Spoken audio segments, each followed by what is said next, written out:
Саламатсыздарбы? Эфирдик берүүлөрдү сайттардан алган кабарлар менен тааныштырган интернет ньюс маалымат программасы улантат. Студияда Гүлизада Төрөбекова. Жакында эле кызматка келген Акрам Мадумаров Роза Маманованы кубалап жүрөбү. 1-апрелде Кыргыз Республикасынын премьер-министри Мухаммедкалый Абылгазиев өкмөттүн Баткен облусундагы жаңы дайындалган ыйгарым укуктуу өкүлү Акрам Мадумаровду Баткен облусунун активине жетелеп барып тааныштырганын өкмөттүн басма сөз кызматы билдирген эле. Арадан көп өтпөй эле Акрам Мадумаровдун бир нече кылыктарын соц тармактардан жарыялап жүргөн баткендик активист Роза Маманованы жергиликтүү укук коргоо органдары аны издеп жүргөндүгү соц тармакка тарады. Ага кошумча Маманованы жакындары Аксайда качып бара жаткандыгын кабарлаган. Азырынча Роза Маманова качып кайсы жерге жеткени белгисиз. Айтор Мадумаров аны качырдыбы же жокпу, аны убакыт көрсөт, тактаганга аракет кылабыз.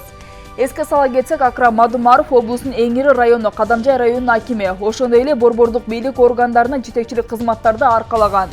Өкмөт башчы Мухаммедкалый Абылгазиевдин айтымында Мадумаров Баткен облусун мындан ары карай өнүктүрүүдө кызмат өтөйт. Бети жок Халмурзаевдин өкмөттөн халга үмүт эткени кандай? 2016 жылдан бери өкмөттүн Баткен облусундагы ыйгарым укуктуу өкүлү болуп иштеп келген Абиш Халмурзаев деген көпөс бар. 3 жылдын аралыгында облуста кыпындайдагы иш кылган жок. Тескерисинче, Мат резервдеги буудайды сол чөнтөккө сологону ММКларда айтылып, өкмөткө кайтарылбаганы жазылып келди. Ошондой эле менчиктештирип алган жеке мейманканасында сойку бизнесин гүлдөтүп киреше тапканы ачык чыккан. Ошол Эргул элдин ызы чуусу менен 2 күн мурун иштен айдалды. Өкүнүчтүүсү уят сыйыты жок Халмурзаев Марал радиосуна маек берип, бетин кызартпастан туруп, эми кандай жумуш берерин премьер-министр чечет дептер. Бул эмне деген бетсиздик, эмне деген надандык, акыры түбү уят деген болушу керек да. Мамлекет үчүн кыпында иш кылбаган немелер ушинтип догуруна береби? Же Халмурзаев өзүн табылгыс кадыр катары сезеби? Коррупция менен сойкулукту гүлдөткөн Халмурзаевга окшогон ыплас адамдардан качан арылабыз? Укук коргоо органдары мындай бетсиз, аберсиз адамдардын жазасын колуна карматып, Мат резервдеги кайтарылбаган буудай үчүн иш козгобойбу? Качанга чейин элдин кыжырын кайнатат? Гүлмира Кудайбердиеванын деңгээлине бара келди. Бишкектеги Аларча мамлекеттик резиденциясында илим жана билим берүүнүн өнүгүүсү келечекке инвестиция деген аталыштагы Кыргызстан жана Россиянын ректорлорунун биринчи форуму өтүп, анда конокторду ката жазылган баннер менен тосуп алышканы коомду катуу сынга алынган. Тилекке каршы уялбагандан өзүң уял дегендей, билим берүү жана илим министри Гүлмира Кудайбердиева кызарбай туруп, билим берүү системасында аябай чоң маанилүү долбоорлор, маселелер талкуу болду. Ошонун ичинен 1-2 тамга үчүн маселе көтөрүлгөнү туура эмес деп ойлойм деп беттин алды. Мына министрдин деңгээли. Анан кантип оңолобуз?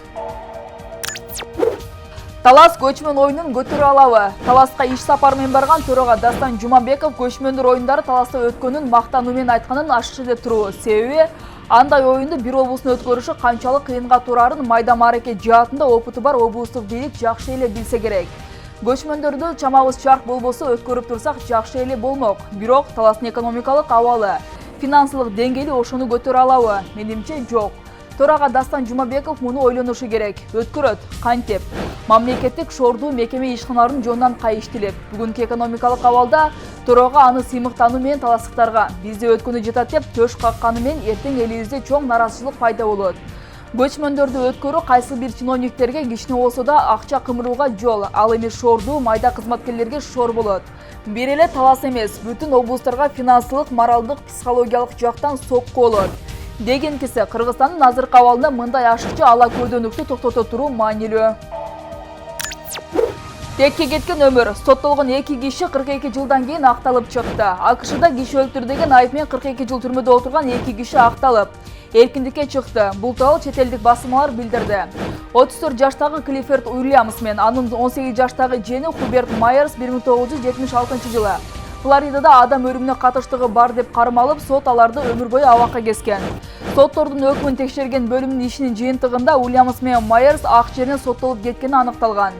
Текшерүүнүн жыйынтыгында адам өлүмүнө башка киши башкы шектүү экени жана ал 1994 жылы каза болуп калганы белгилүү болгон. Соттордун өкмүн текшерген бөлүмүнүн докладында айыпсыз кармалгандар сот туура эмес чечим чыгарган учурунда айтып чыкканы жазылган, бирок өкүм өзгөрүүсүз калган.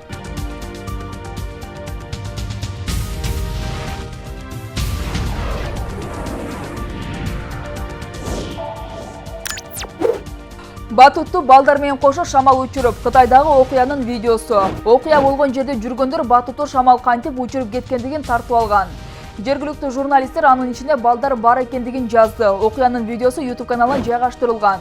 Кытайдагы Юйчэн шаарында торнадо батуту учуруп кетип 18 бөбөк жабыркагандыгы билдирилген. Окуя бир нече күн мурда, тагыраагы 31-мартта болгон. Балдарды батутун ичинен алып чыгарышып, жаракат алгандыктан ооруканага жаткырышкан. Алардын абалы тууралуу маалымат азырынча айтыла элек.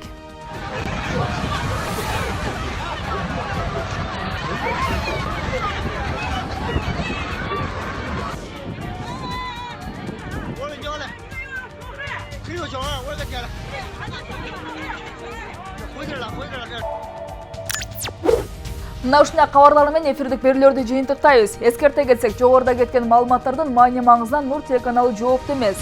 Студияда Гүлзада Торобек болдум. Кечиңиздер көңүлдүү улансын, саламатта туруңуздар.